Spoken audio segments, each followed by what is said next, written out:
नमस्कार दोस्तों, वीर एजुकेशन में आप सभी का हार्दिक स्वागत है। दोस्तों, आज की वीडियो में हम इतिहास के महत्वपूर्ण प्रश्नों के बारे में परिचर्चा करेंगे। दोस्तों, ये प्रश्न अति महत्वपूर्ण है और हर परीक्षाओं में यह प्रश्न पूछे गए हैं दोस्तों, तो ध्यान से इन प्रश्नों को देखना है और कमेंट बॉक्स में प्रश्नों के साथ साथ आपको उत्तर भी देना है। तो दोस्तों, अपनी ईमानदारी से बताइएगा कि किसके कितने प्रश्न के उत्तर राइट हुए हैं, वो आप कमेंट बॉक्स में लिख के भेजिएगा। तो आपका पहला प्रश्न है, बोरोबुदुर का बौद्ध स्तूप व लारो जंगरंग कहाँ स्थित है। दोस्तों, पूछा गया है कि बोरोबुदुर का बौद्ध स्तूप एवं लारो जंगरंग 4 ऑप्शन में से बताना है कि कहाँ पर स्थित है। ए है Malaya, B Cambodia, C Thailand एवं डी जावा इंडोनेशिया। तो दोस्तों, कमेंट बॉक्स में उत्तर लिखकर भेजिए कि इसमें से कौन सा ऑप्शन सही होगा। तो ऑप्शन हमारा है चौथा, जावा इंडोनेशिया, यानी कि जावा द्वीप था दोस्तों, जिसको वर्तमान समय में इंडोनेशिया के नाम से जाना जाता है। और जावा इंडोनेशिया में इस बौद्ध स्तूप का निर्माण 750 ईस्वी में हुआ था दोस्तों, और इसका निर्माण करवाने वाले शैलेंद्र शासक थे, यानी कि शैलेंद्र शासकों ने बोरोबुदुर बौद्ध स्तूप का निर्माण करवाया था। दोस्तों, इसके दूसरे ऑप्शन में भी कंबोडिया नाम का एक शहर दे रखा दोस्तों। देखिए, कंबोडिया में अंकोर वाट का मंदिर प्रसिद्ध है, अंकोर वाट का मंदिर, और ये मंदिर भगवान विष्णु को समर्पित है। किसको समर्पित है दोस्तों?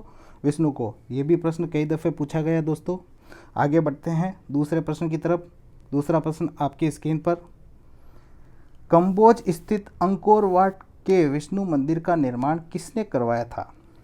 तो दोस्तों, प्रश्न में पूछा गया है कंबोज का मतलब कंबोडिया में स्थित अंकोर वाट के विष्णु मंदिर का निर्माण किसने करवाया था। बताइए दोस्तों, राजा श्रीविजय ने, कंबोज शासक सूर्यवर्मन द्वितीय ने, कीर्तिवर्मन ने, और शैलेंद्र शासक पूर्ववर्मन ने।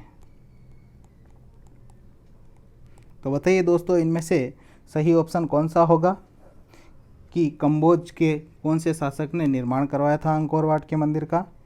तो सही ऑप्शन होगा हमारा दूसरा ऑप्शन, कंबोज के शासक सूर्यवर्मन द्वितीय ने।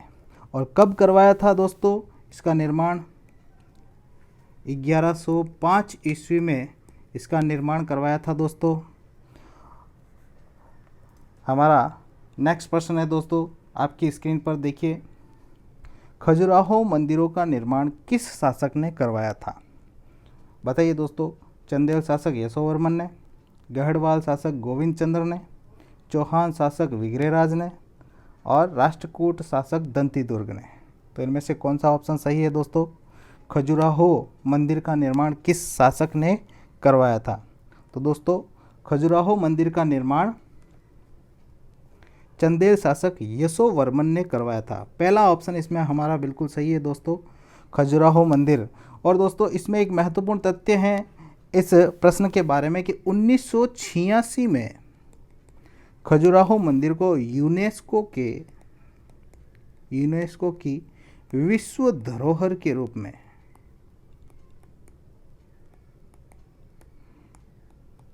में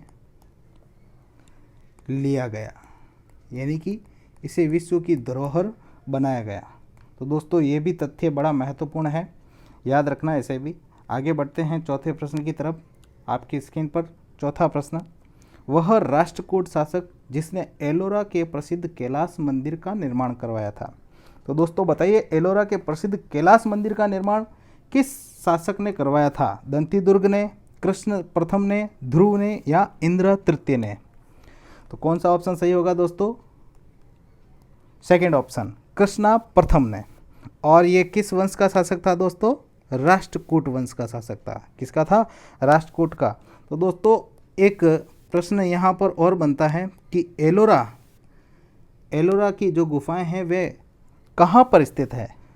तो दोस्तों, एलोरा की गुफाएं जो हैं वर्तमान महाराष्ट्र में स्थित है? ये भी थोड़ा सा ध्यान रखना दोस्तों, कई दफ़े इस प्रश्न के बारे में भी चर्चा हुई है प्रतियोगी परीक्षाओं में। तो दोस्तों हमें इतना ध्यान से पढ़ना है कि कोई भी प्रश्न हमारा छूटना नहीं चाहिए। और दोस्तों वीडियो अच्छा लगे तो आप साथ साथ में लाइक, कमेंट्स और सब्सक्राइब एंड शेयर भी कीजिएगा।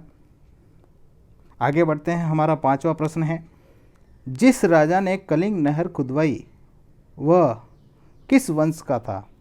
तो दोस्तों किस वंश के राजा ने कलिंग नहर खुदवाई थी, प्रश्न ये पूछा जा रहा है। तो बताइए, ए हर्यक राजवंश का, बी शिशुनाग राजवंश, सी नंद राजवंश या फिर डी मौर्य राजवंश। तो बताइए दोस्तों इनमें से कौन सा ऑप्शन बिल्कुल सही है? दोस्तों बहुत ही महत्वपूर्ण प्रश्न है और इसमें सही ऑप्शन हमारा तीसरा रहेगा, नंद राजवंश ने। किसने खुदवाई थी दोस्तों? नंद राजवंश ने।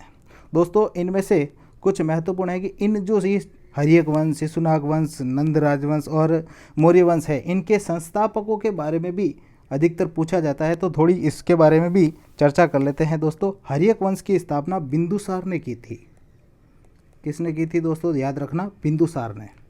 ये भी कई दफ़े पूछे गए प्रश्न है दोस्तों। शिशुनाग वंश की स्थापना शिशुनाग ने की थी। नंद वंश की स्थापना महापद्म नंद ने की थी, महापद्म नंद ने। और मौर्य वंश की स्थापना आपको पता ही है दोस्तों, प्रतापी राजा चंद्रगुप्त मौर्य ने मौर्य वंश की स्थापना की थी। आगे बढ़ते हैं दोस्तों। हमारा 6ठा प्रश्न आपकी स्क्रीन पर, बाराबर पहाड़ियाँ कहाँ स्थित हैं? दोस्तों ये बताना है इनमें से बाराबर की पहाड़ियाँ कहाँ पर स्थित है। पश्चिम बंगाल में, उड़ीसा में, आंध्र प्रदेश में या फिर बिहार में। तो दोस्तों बताइए कमेंट बॉक्स में कि बाराबर की पहाड़ियाँ कहाँ पर स्थित है। दोस्तों बाराबर की पहाड़ियाँ बिहार में स्थित है। सही ऑप्शन हमारा डी ऑप्शन इसमें बिल्कुल सही है दोस्तों। और इसमें महत्वपूर्ण तथ्य क्या है दोस्तों कि बाराबर की पहाड़ियों में 7 गुफाएं हैं। क्या है? 7 गुफाएं हैं। और इन गुफाओं में दोस्तों सम्राट अशोक की 3 प्रसिद्ध गुफाएं हैं। सम्राट अशोक की 3 प्रसिद्ध गुफाएं, वे कौन कौन सी है दोस्तों? ये भी आपको ध्यान रखना है क्योंकि ये भी प्रश्न कई दफ़े पूछा गया है। एक तो है कर्ण चौपार, दूसरी है विश्व झोपड़ी और तीसरी है सुदामा।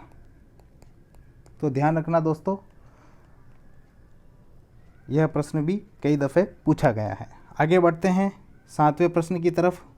7वां प्रश्न है हमारा, मौर्य युग का चांदी का सिक्का था पण, मशक, शतमाण या कांकणी? मौर्य युग का चांदी का सिक्का था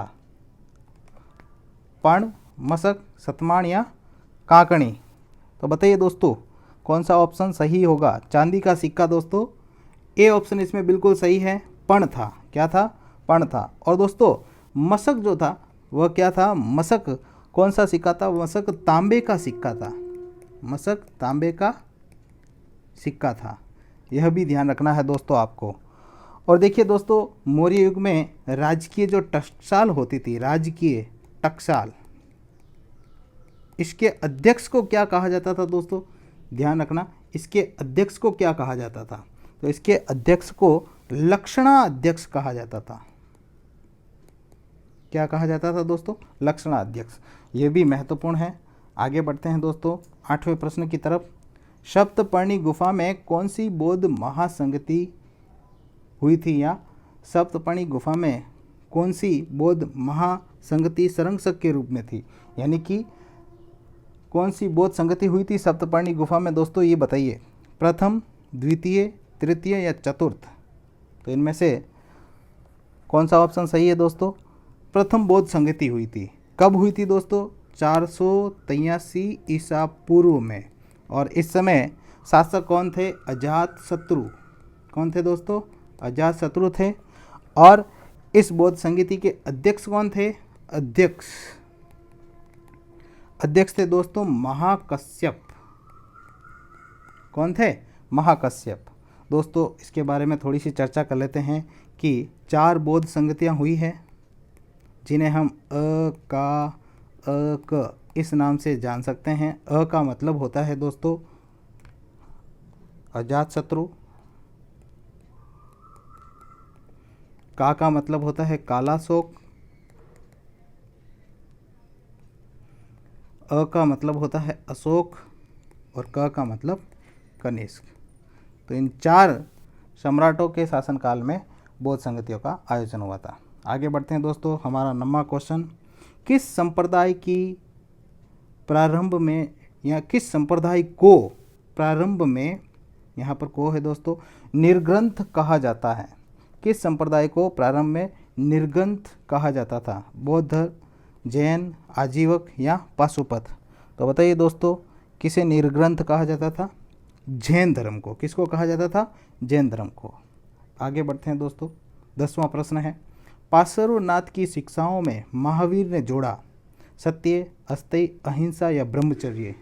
तो दोस्तों पार्श्वनाथ ने, पहले तो पार्श्वनाथ ने 4 शब्द बताए हैं, अहिंसा, सत्य, अस्तेय और अपरिग्रह। तो महावीर ने कौन सा जोड़ा था दोस्तों? डी ऑप्शन सही है, ब्रह्मचर्य। ये ब्रह्मचर्य जो है भगवान महावीर के द्वारा जोड़ा गया शब्द है। आगे बढ़ते हैं दोस्तों। नेक्स्ट प्रश्न हमारा 11वां, तृतीय बौद्ध संगीति की अध्यक्षता किसने की? दोस्तों बताना है, तृतीय बौद्ध संगीति की अध्यक्षता किसने की? महाकश्यप ने, वसुमित्र ने, अश्वघोष ने या मोगलीपुत्र तिस ने? तो बताइए दोस्तों, सही ऑप्शन है डी, मोगलीपुत्र तिस ने। और ये तृतीय बौद्ध संगीति किसके शासनकाल में हुई है दोस्तों? सम्राट अशोक के शासनकाल में हुई है, अशोक के शासनकाल में। और कहाँ पर की गई दोस्तों? ये पाटलिपुत्र में। और पाटलिपुत्र का वर्तमान नाम क्या है? वर्तमान नाम है पटना। आगे बढ़ते हैं दोस्तों। हमारा नेक्स्ट क्वेश्चन, 12वां क्वेश्चन आपकी स्क्रीन पर, निम्नलिखित में किसमें बौद्ध संघ जीवन के आचरण के नियमों का संग्रह है? बौद्ध संघ जीवन के आचरण के नियमों का संग्रह, बताइए दोस्तों। अभिधम पिटक, आचारांग सूत्र, दिव्यावधान या विनय पिटक? दोस्तों वीडियो अगर आपको अच्छा लगे तो साथ में शेयर भी कीजिएगा, लाइक भी कीजिएगा, सब्सक्राइब भी कीजिएगा और इन प्रश्नों से संबंधित जो उत्तर हैं उनको कमेंट बॉक्स में लिखिएगा। लेकिन दोस्तों ये भी ज़रूर बताइएगा कि किसके कितने सही हुए हैं। तो देखिए दोस्तों, सही ऑप्शन इसमें क्या होगा? सही ऑप्शन है इसमें विनय पिटक, यानी कि नियमों का संग्रह।